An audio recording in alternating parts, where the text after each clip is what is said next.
कौन कहता है कि परेशानियां जिंदगी रोक देती है, आगे बढ़ने की रफ्तार जरूर धीमी पड़ जाती है, पर जीवन का हर इम्तिहान हम पास कर सकते हैं। बस जरूरत है ध्यान पूर्वक सबसे बड़े धर्म युद्ध महाभारत के तथ्यों से मिले ज्ञान को रोजमर्रा के जीवन में उतारने की। इस वीडियो में मैं ऐसे ही कुछ ज्ञान आपके साथ बांट रहा हूं, जिससे आप खुद को और निखार सकेंगे।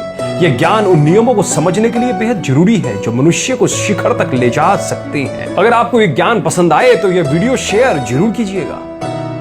गुरु द्रोणाचार्य ने एकलव्य को शिक्षा तो नहीं दी, पर गुरु दक्षिणा में उसके दाएं हाथ का अंगूठा जरूर मांग लिया। क्या गुरु द्रोण स्वार्थी थे या फिर विवश? वे हस्तिनापुर के प्रति अपने कर्तव्यों से बंधे थे, पर गुरु कब से शिक्षा का व्यापार करने लगा। एकलव्य ने हार नहीं मानी, उसने अपनी हथेली और उंगली से अच्छी तीरंदाजी करना सीख लिया। हम कई ऐसे पलों का सामना करते हैं जब हमें लगता है कि सारे दरवाजे बंद हो गए हैं और समस्या का कोई समाधान नहीं है, पर उस वक्त ये मत भूलिए कि जिंदगी में आप कितनी बार हारे ये मायने नहीं रखता, क्योंकि जीत सिर्फ उनके भाग्य में लिखी होती है जो कोशिश करते हैं। अगर कभी लगता है कि सारे रास्ते बंद हो गए हैं तो ध्यान पूर्वक चिंतन कीजिए, क्योंकि हो सकता है कि विकल्प आपके सामने हो पर आप उसे देख नहीं पा रहे हो। अगर तैरना सीखना है तो पानी में उतरना ही होगा। किनारे बैठकर कोई तैराक नहीं बनता। चिंतन जरूर कीजिएगा।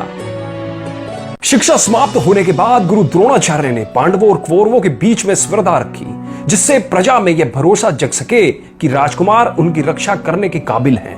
जीवन निरंतर सीखने का नाम ही नहीं है, यह शिक्षा पर अमल करने का नाम भी है। सारा जीवन एक परीक्षा है, हमें कदम कदम पर परीक्षा देनी होती है और हर परीक्षा हमारे अंदर ज्ञान का निखार लाती है, हमें जीवन की सच्चाई से अवगत कराती है। इनमें से कुछ परीक्षाओं का तो हमें पहले से पता होता है, पर बहुत सी परीक्षाएं हमें अचानक ही देनी होती है। जो इन अचानक आई परीक्षाओं में सफल हो गया वही सही मायने में सफल इंसान है। अगर परीक्षा में सफल होना है तो दृढ़ निश्चय रखिए, क्योंकि दृढ़ निश्चय ही आपको विकट से विकट परिस्थितियों में अड़िग रखता है। एक समय ऐसा भी आएगा कि आपके पीछे सारा समाज चलेगा।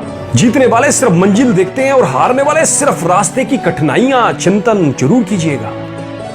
जब कर्ण अर्जुन से प्रतिस्पर्धा करने आया तो वो किसी देश का राजा नहीं था, पर दुर्योधन ने कर्ण को देखते ही उसकी काबिलियत का अंदाजा लगा लिया। उसने कर्ण को अंगराज देश का राजा घोषित कर दिया और बदले में पाई कर्ण की अटूट मित्रता। ऐसी मित्रता जो कर्ण ने अपनी आखिरी सांस तक निभाई। कर्ण को पता था कि वो गलत के साथ खड़ा है, पर फिर भी वो अपने मित्र के लिए निष्ठावान रहा। वही दुर्योधन को पता था कि बिना कर्ण के वो पांडवों को हरा नहीं पाएगा। जैसी जिसकी संगत वैसा उसका हश्र।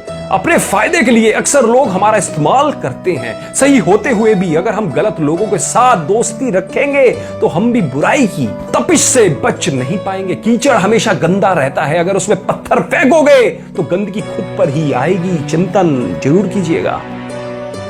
कभी किसी का अपमान मत करो, क्योंकि अपमानती व्यक्ति उस घायल शेर की भांति होता है जिसकी सांसें उसकी धाड़ से भी ज्यादा तेज होती है। शकुनी अपने प्रिय बहन गंधारी का धृतराज के साथ विवाह बर्दाश्त नहीं कर पाया। वो इतना क्रोधित और अपमानित था कि अपनी प्रतिशोध की ज्वाला को शांत करने के लिए महाभारत का खलनायक बन गया। कभी किसी का अपमान मत करो, क्योंकि तलवार का घाव तो भर जाता है पर अपमान का नहीं भरता। सफलता अगर शांत चित्त से ली जाए तो और अधिक तरक्की देती है, पर अगर ताकत के इस नशे को अपने ऊपर हावी होने दो, ये सिर पर चढ़ जाता है और व्यक्ति ना चाहते हुए भी दूसरों का अपमान करने से नहीं चूकता। शकुनी ने अपने अपमान का प्रतिशोध लेने के लिए महाभारत का रक्त रंजित युद्ध लिख दिया। इसलिए कभी किसी का अपमान मत करो, क्योंकि अपमानित व्यक्ति अवसर पड़ने पर अपने अपमान का कर्ज ब्याज सहित अवश्य चुकाता है। चिंतन जरूर कीजिएगा।